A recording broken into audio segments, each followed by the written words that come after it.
salah satu kekhalifan besar Islam Turki Utsmani, menjadi penguasa benua Eropa dan Asia mulai tahun 720 hingga 1350 Hijriah atau 1299 hingga 1923 pada tahun Masehi. Salah satu raja Turki Utsmani yang termasyhur, Sulaiman Al-Qanuni bin Salim, adalah keturunan Sultan Fatih, sang penakluk Konstantinopel. Bangsa Barat mengenal sang Raja Sulaiman sebagai Sulaiman yang Agung atau Sulaiman the Magnificent. Pemerintahan Raja Sulaiman Al-Qanuni bin Salim berlangsung selama 48 tahun, merupakan pemimpin yang paling lama berkuasa dibanding raja-raja dari Turki Utsmani lainnya. Ketika Sulaiman Al-Qanuni bin Salim memerintah negara kekhalifahan Turki Utsmani, beliau berhasil menjadikan kerajaan ini begitu kuat dan berkuasa. Hal itu nampak dari batas-batas wilayah kerajaan yang luasnya belum pernah disaksikan pada masa sebelumnya. Kekuasaan Turki Utsmani di masa kekhalifahan Sulaiman Al-Qanuni bin Salim terbentang ke beberapa penjuru. Pada masa itu, daya genggam kerajaan Turki Utsmani sangat berpengaruh dalam tata politik dunia. Tidak heran jika Sulaiman Al-Qanuni bin Salim merupakan salah satu penguasa dunia. Perkataan dan keputusan Sulaiman Al-Qanuni bin Salim menjadi rujukan dari para raja-raja dan pemimpin dunia. Salah satu keunggulan kerajaan Turki Utsmani di masa Sulaiman Al-Qanuni bin Salim adalah manajemen dan tata perundangan yang modern dengan menjalankan dan mengaplikasikan syariat Islam. Sistem perundangan Islami terjaga, mulia, dan menjadi prinsip hidup bagi bangsa Utsmani di setiap wilayah kekuasaan kerajaannya. Sistem perundangan atau kanun adalah pencapaian terbesar Sulaiman Al-Qanuni bin Salim.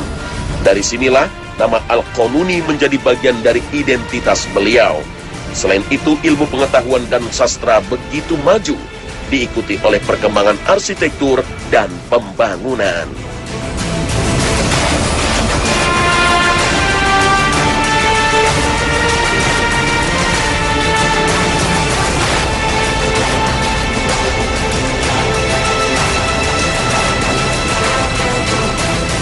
Ayahanda Sulaiman Al-Qanuni bin Salim adalah Sultan Salim pertama. Ibu beliau bernama Hafsah. Sultan Sulaiman Al-Qanuni bin Salim lahir di kota Trabzon tahun 900 Hijriah. Trabzon adalah sebuah kota di pinggiran Laut Hitam. Kelahiran Raja Turki Utsmani yang terbesar ini bertepatan dengan tahun 1495 Masehi. Saat Sulaiman Al-Qanuni bin Salim lahir, sang ayah menjabat sebagai amir di daerah Trabzon. Sultan Salim pertama memberikan perhatian yang begitu besar pada putranya ini.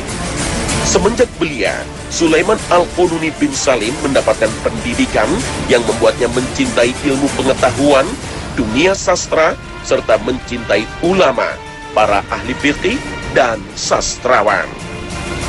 Tatkala Sultan Salim pertama wafat pada 9 Syawal 926 Hijriah atau 22 September 1520 Masehi, Sulaiman diangkat menjadi raja yang baru menggantikan ayahnya.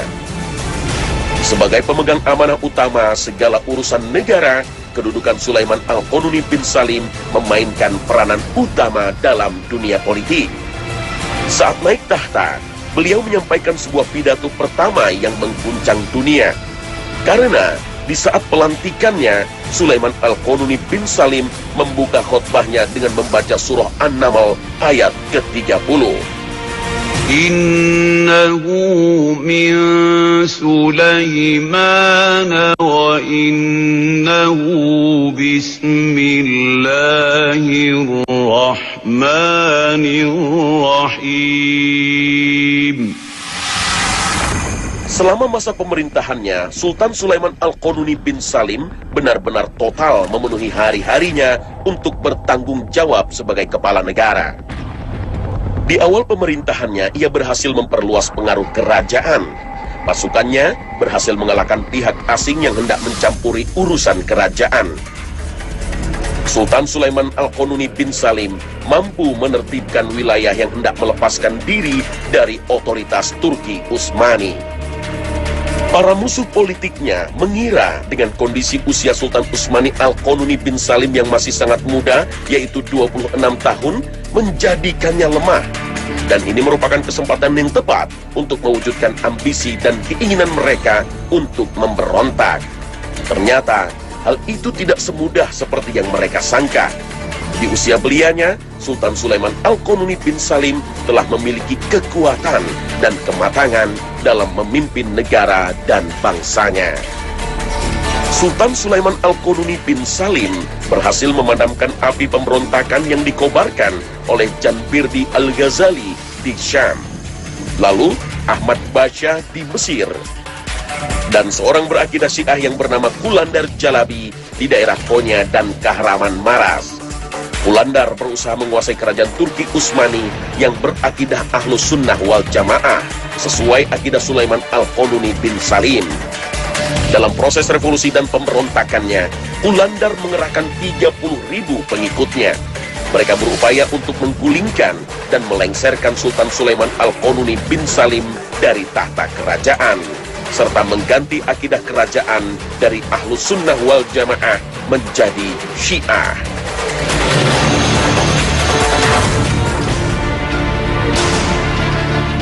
Pada masa pemerintahan Sultan Sulaiman Al-Qanuni bin Salim, terjadi beberapa kali peperangan. Hal tersebut berkonsekuensi menjadikan wilayah kekuasaan kerajaan Utsmani menjadi kian luas hingga mencapai Eropa, Asia, dan Afrika. Pada tahun 927 Hijriah atau 1521 Masehi, pasukan kerajaan Turki Utsmani berhasil menguasai wilayah Belgrad yang saat ini menjadi ibu kota negara Serbia. Dan di tahun 935 Hijriah atau tahun 1529 Masehi, pasukan Turki Utsmani mengepung kota Vienna yang saat ini menjadi ibu kota Austria. Sayangnya dalam 2 kali kesempatan, pasukan sang sultan tidak berhasil menguasainya. Hasil gemilang baru terlihat ketika menguasai Budapest yang saat ini menjadi ibu kota Hungaria. Pasukan sang sultan berhasil menguasai Budapest dan menjadi salah satu provinsi di bawah wilayah kerajaan Turki Utsmani. Di kawasan benua Asia, Sultan Sulaiman Al-Qanuni bin Salim menghadapi 3 kali peperangan besar dengan negara berakidah Syiah, yaitu kerajaan Safawi dari bangsa Persia. Peperangan antara kekhalifahan Turki Utsmani dengan kerajaan Safawi dimulai pada tahun 941 Hijriah atau pada masa 954 Masehi. Keberhasilan pasukan Turki Utsmani mengalahkan kerajaan Safawi mengakibatkan Irak menjadi bagian dari Daulah Utsmaniyah. Di tahun 995 Hijriah atau tahun 1548 Masehi, Tabriz yang masuk dalam wilayah kedaulatan negeri Iran menjadi bagian dari Utsmani. Dan pada tahun 1555 Masehi, Sultan Sulaiman Al-Qanuni bin Salim berhasil memaksa Shah Tahmasp pertama yang menjadi Raja Iran mengikat perjanjian perdamaian, sekaligus menjadikan Utsmani berkuasa penuh atas Ariwan, Tabriz, dan Anatolia. Sultan Sulaiman Al-Qanuni bin Salim juga menghadapi Portugal di Samudra Hindia dan Teluk Arab. Dan pada tahun 1546 Masehi, Yaman, Oman, Ahsa, dan Qatar menjadi provinsi di bawah kekuasaan Daulah Utsmani. Penguasaan wilayah ini menyebabkan semakin kecilnya pengaruh Portugal di Timur Tengah. Di benua Afrika, utamanya negara Libya, sebagian besar Tunisia, Eritrea, Djibouti, dan Somalia menjadi bagian wilayah Turki Utsmani di masa pemerintahan Sultan Sulaiman Al-Qanuni.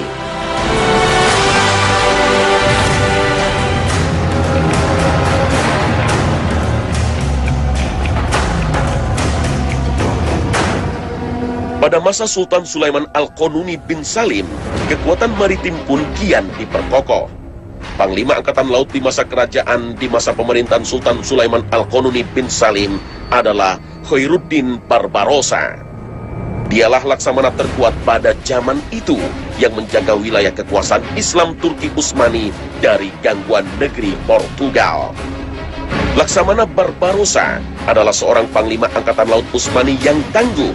Ia berhasil menguasai pantai Spanyol dan menghancurkan angkatan laut pasukan salib di Laut Mediterania.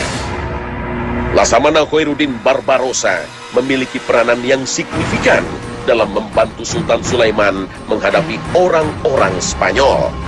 Beliau adalah penyelamat ribuan Muslim Spanyol dari kekejaman bangsa Kristen Eropa. Pada tahun 935 Hijriah atau 1529 Masehi, kapal-kapal laut Utsmani diberangkatkan menuju pesisir Spanyol untuk mengangkut sekitar 7.000 Muslim Spanyol. Mereka berstatus sebagai buruan pemerintah Kristen Spanyol. Muslim Spanyol di masa itu, jika tidak dibunuh, akan dipaksa memeluk Kristen. Jika menolak, mereka akan menjadi budak.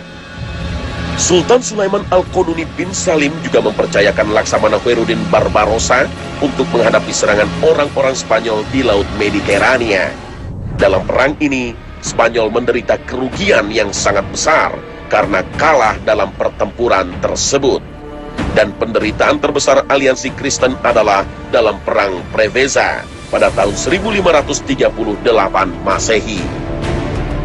Laksamana Khairuddin Barbarossa juga berperan dalam kerjasama militer dengan Perancis saat membebaskan kota Nice pada tahun 1543 Masehi. Hasil dari kerjasama ini menjadikan Utsmani memiliki kekuasaan atas kota pelabuhan Toulon, dan kota Toulon pun menjadi basis militer dan pelabuhan kerajaan Utsmani di Laut Mediterania bagian barat. Kekuasaan Utsmani kian meluas hingga mencapai Laut Merah. Sultan Sulaiman Al-Qanuni bin Salim berhasil mengusir orang-orang Portugal dari wilayah tersebut. Di Afrika, negeri Habasyah pun menjadi bagian dari Utsmani. Jalur-jalur perdagangan antara Asia dan dunia barat melewati wilayah negara Islam Turki Utsmani.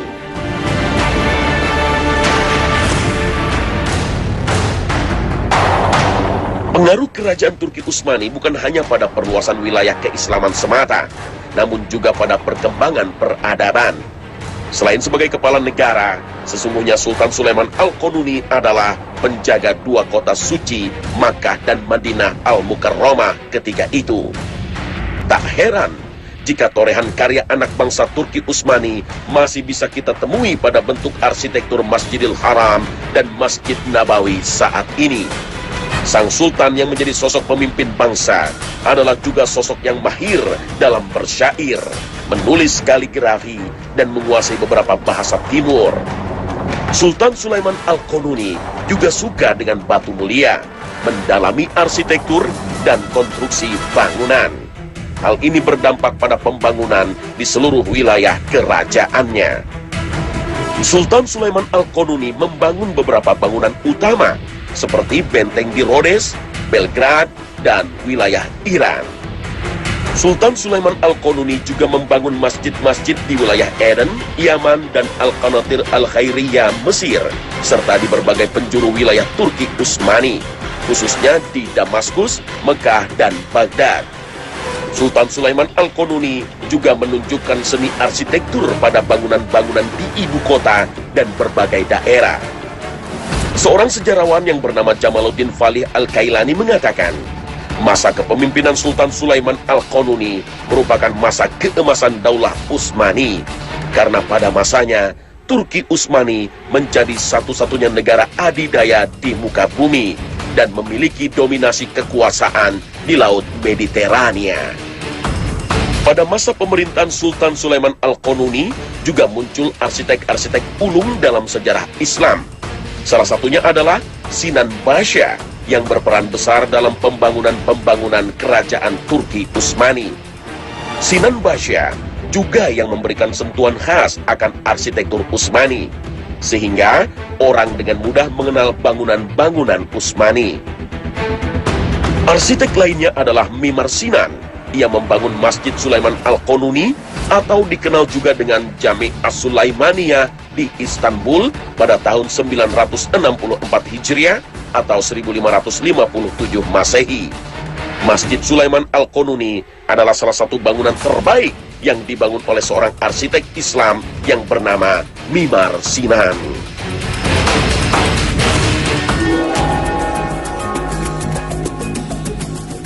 Luasnya wilayah kekuasaan, tingginya peradaban yang diciptakan, ternyata belum mampu mengalahkan satu-satunya peninggalan Sultan Sulaiman Al-Qanuni sebagai warisan dunia Islam, yaitu menyusun tata perundangan. Dengan cara berdiskusi bersama Syekh Abu As-Sud Effendi, Sultan Sulaiman Al-Qanuni berusaha agar tata perundangan yang beliau rancang tidak melenceng dari garis-garis yang dibataskan syariat Islam. Undang-undang tersebut dikenal sebagai Kanun Namuhu Sultan Sulaiman. Dalam bahasa Indonesia, ini berarti Undang-Undang Sultan Sulaiman. Undang-undang yang ia susun ini diterapkan hingga abad ke-13 Hijriah atau abad ke-19 Masehi. Karena konsistensi Sultan Sulaiman Al-Qanuni dalam menerapkan undang-undang yang beliau susun mendapat julukan Al-Qanuni. Sejatinya, berbagai gelar sematan bangsa Eropa kepada Sultan Sulaiman Al-Qanuni seperti The Magnificent atau The Great tidak memiliki pengaruh dan kesan yang mendalam dibanding gelar Al-Qanuni, karena gelar ini menunjukkan keadilan sang sultan dalam memerintah. Masa Turki Utsmani pada saat Sultan Sulaiman Al-Qanuni memerintah menjadi zaman keemasan, karena luasnya wilayah kekuasaan Turki Utsmani seimbang dengan kesempurnaan administrasi pemerintahan dan tegaknya syariat Islam berdasarkan Al-Quran dan hadits.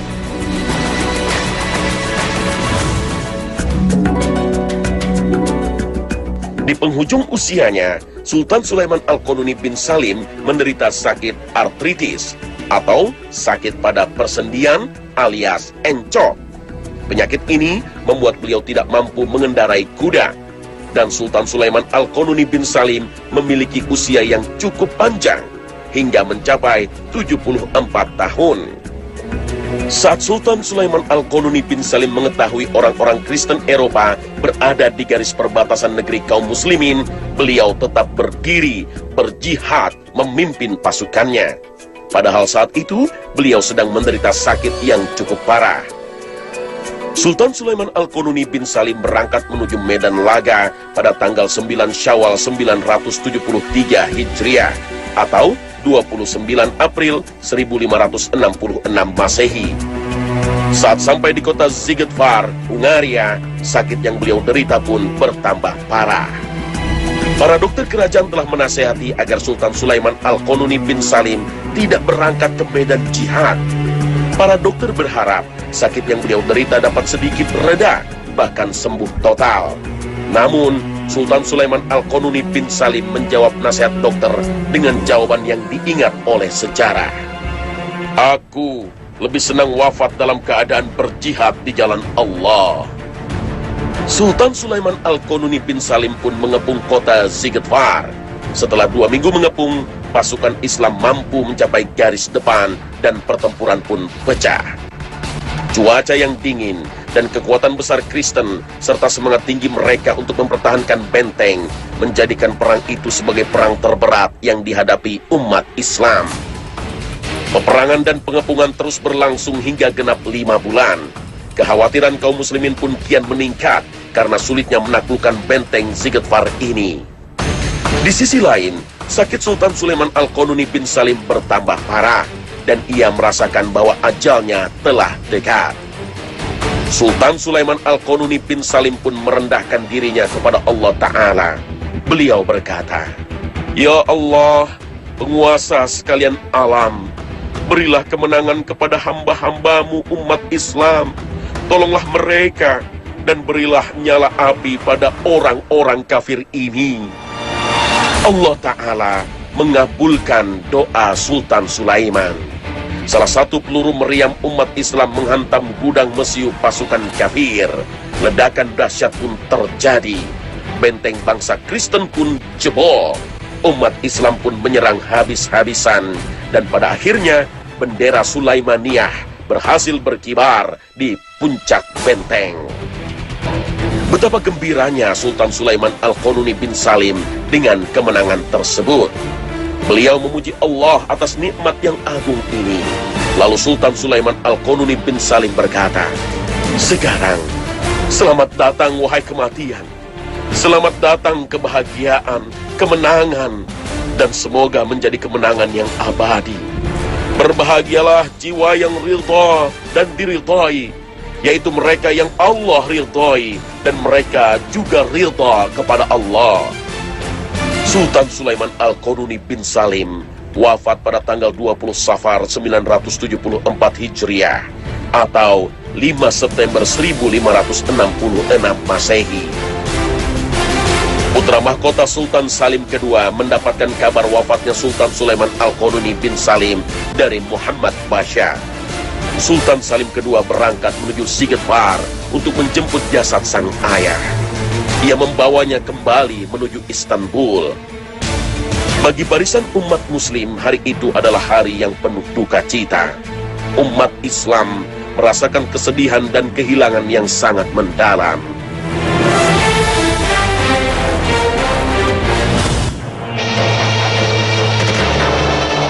Pemirsa, semoga kisah Sulaiman Al-Qanuni bin Salim yang kami sajikan hari ini bermanfaat banyak bagi Anda. Mengenal sosok Sulaiman Al-Qanuni bin Salim sebagai pribadi yang menghamba kepada Allah semata. Namun janganlah Anda tertipu, karena hingga saat ini kaum kafir berusaha membolak-balikan sejarah dengan menebarkan kepalsuan sosok pahlawan-pahlawan besar muslim.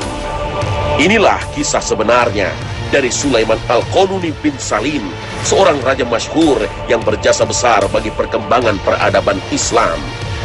Pemirsa, upaya bangsa kafir memutarbalikkan sejarah terus berkembang.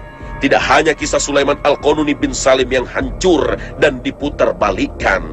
Pemimpin besar muslim lainnya, Muhammad Al-Fatih, juga dilecehkan menjadi seorang vampir. Bahkan, kisah Nabi Nuh alaihissalam mendapatkan perombakan sehingga menjadi sebuah film fiksi yang jauh dari kisah nyata, tidak sesuai dengan Al-Quran.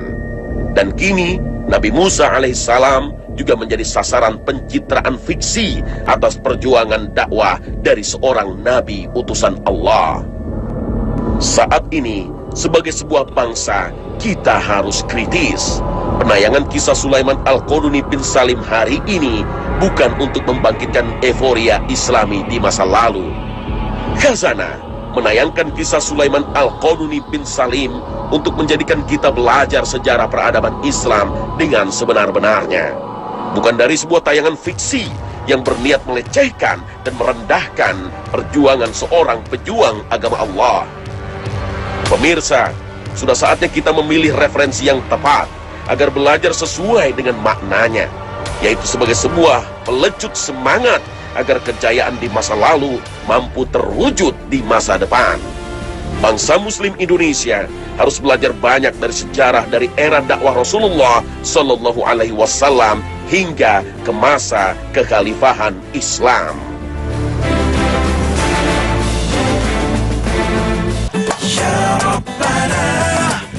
Nah pemirsa, inilah akhir kebersamaan kami. Semoga tayangan kami hari ini mampu melengkapi wawasan Islami Anda, sehingga jalan kehidupan Anda sesuai dengan prinsip Al-Quran dan Hadis menjadi semakin terang. Mengenal Sang Sultan Sulaiman, pahlawan Islam pada era 1900 dengan fakta yang benar dan membanggakan umat Islam. Akhir kata, wassalamualaikum warahmatullahi wabarakatuh. Ya Rabbana.